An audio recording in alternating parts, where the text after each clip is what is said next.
Hi, I'm Louis with Passion, and today our verse is Luke chapter 7, verse 47, and Jesus is speaking.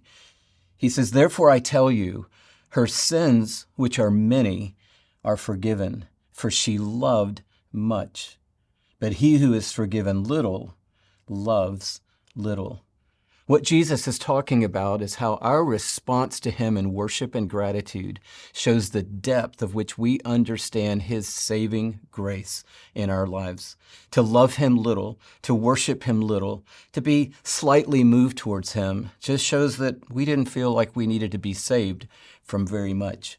This woman had a rough life and a rough past. She'd made her way into this dinner party. She'd come to where Jesus was reclining at the table. She had this expensive ointment with her, and she began to weep and shed tears on his feet and wipe his feet with her hair and put the ointment on his feet. And when the religious people who were there saw it, they were like, "Oh, he obviously doesn't know who this woman is and what her life has been about."